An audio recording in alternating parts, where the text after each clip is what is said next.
Bismillahirrahmanirrahim. Assalamualaikum warahmatullahi wabarakatuh. Wahai anak-anakku, murid-muridku yang senantiasa dirahmati oleh Allah SWT. Marilah kita lanjutkan pelajaran kita, ngaji belajar urip. Kali ini kita membahas mengenai antara hati nurani dan dajjal. Al-haqqu min rabbik fala takunanna minal mumtarin. Ayat ini jelas-jelas menyatakan kebenaran datang dari Tuhan. Namun apakah kebenaran begitu jelas pada semua orang, termasuk kita? Bila kebenaran itu begitu jelas, mengapa di halaman pengadilan agama setiap hari antre gugatan cerai? Mengapa penghuni lembaga pemasyarakatan tidak pernah sepi? Mengapa perdebatan tentang Tuhan, tentang agama masih merebak di mana-mana? Benarkah sebaiknya perdebatan itu diperdebatkan? Lalu apakah manfaat dari suatu perdebatan? Bukankah suatu perdebatan seringkali menjadi pertengkaran? Mengapa perdebatan itu masih saja terus terjadi? Apakah memang itulah bagian dari kesempurnaan hidup?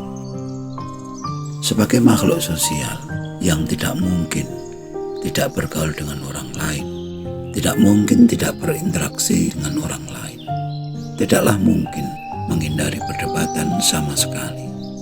Kita pasti pernah terlibat dalam suatu perdebatan. Bagi kita yang telah sadar atau telah dewasa atau telah tercerahkan, sekiranya perdebatan itu lebih banyak mudaratnya daripada manfaatnya, maka sekali saja pengalaman buruk cukuplah. Sebab berdebat bukanlah berembuk atau bermusyawarah atau berdiskusi.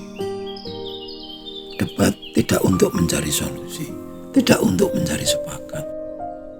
Perdebatan hanya untuk unjuk gigi, unjuk keakuan, bahkan unjuk keangkuhan, yang seringkali dibungkus oleh kalimat kebenaran harus ditegakkan atau kebenaran tidak boleh disembunyikan. Dan perdebatan yang paling membahayakan adalah perdebatan tentang agama atau tentang Tuhan. Perdebatan yang seharusnya hanya boleh dilakukan terhadap diri sendiri, yaitu dalam suasana kontemplasi yang menjadi bibit atau dasar suatu pencerahan yang dapat memberikan manfaat yang luar biasa. Justru menjadi sangat berbahaya bila dibawa keluar berdebat dengan orang lain atau orang luar. Dalam suasana debat yang hebat, pikiran kita menjadi tegang, tubuh kita terasa panas dingin, dan emosi kita sulit untuk terkontrol. Maka tidak jarang ucapan-ucapan yang keluar adalah ucapan yang merendahkan dan menghina lawan bicara kita. Jika suasananya sudah demikian, Tuhan itu entah ada di mana. Setan menari-nari kegirangan dalam pikiran kita. Kehancuran lawan debat kita adalah suatu kegembiraan yang luar biasa. Oleh sebab itu, perdebatan amatlah dilarang. Dalam suatu hadis, Rasulullah menyatakan, tidaklah suatu kaum sesat setelah mendapat petunjuk, kecuali mereka diberi sifat suka berdebat. Hadis riwayat Tirmidzi. Jika kita memang sudah sadar bahwa memang Tuhanlah satu-satunya penguasa dan pengendali seluruh alam semesta, pastilah Tuhan penguasa segala sesuatu, karena memang meliputi segala sesuatu.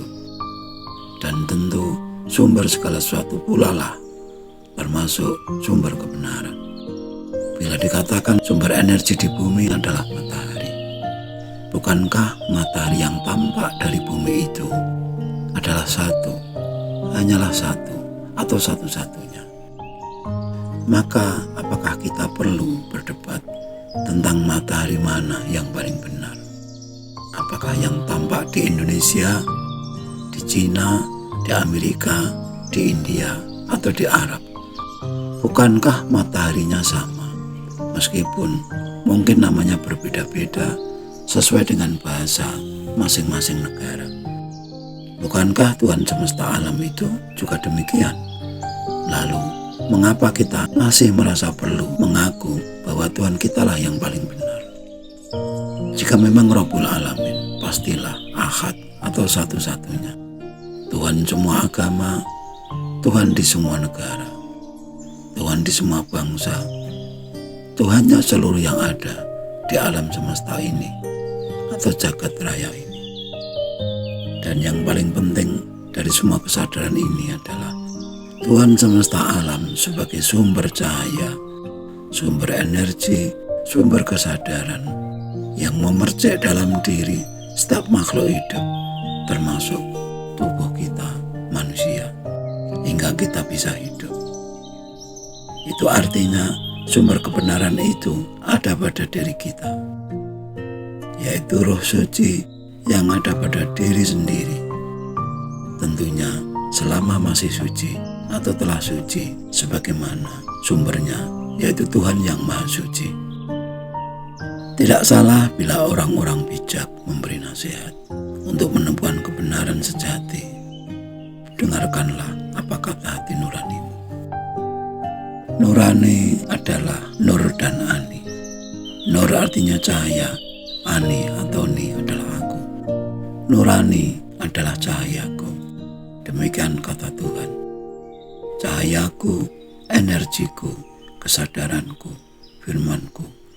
Selama nafsu kita mutmainah atau terkendali, maka tidak ada yang dapat menghalangi atau mengganggu kemurnian cahaya itu.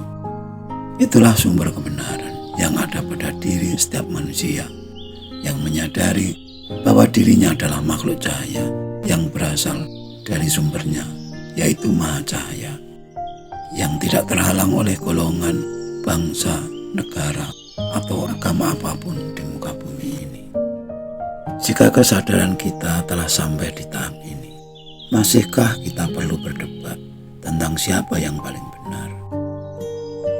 Bila nyatanya perdebatan tentang kebenaran itu masih terus berlangsung hingga sekarang di setiap agama, kepercayaan, bahkan antar sesama agama, namun beda golongan. Pastilah yang diperdebatkan adalah Tuhan-Tuhan palsu, namun dianggap sebagai Tuhan yang asli.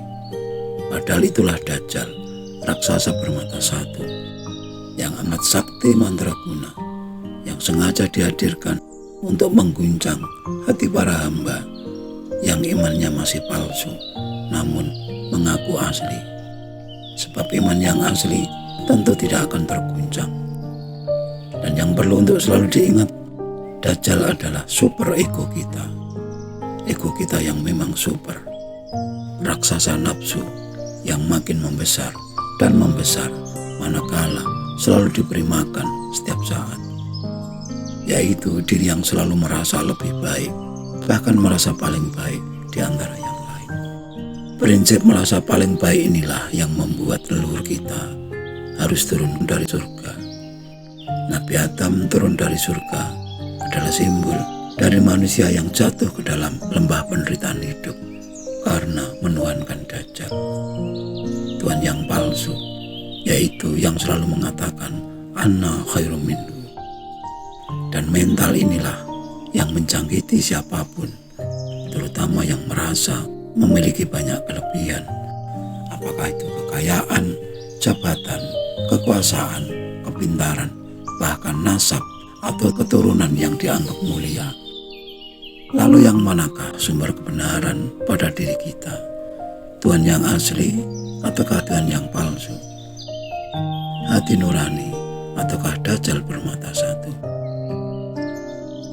Sekian dulu wajangan yang mohon maaf atas segala kekurangan. Semoga selalu bermanfaat dan marilah berdoa bersama. Ya Allah, mudahkanlah jalan pengabdian kami kepadamu. Amin, amin, amin ya Rabbal Alamin. Wassalamualaikum warahmatullahi wabarakatuh.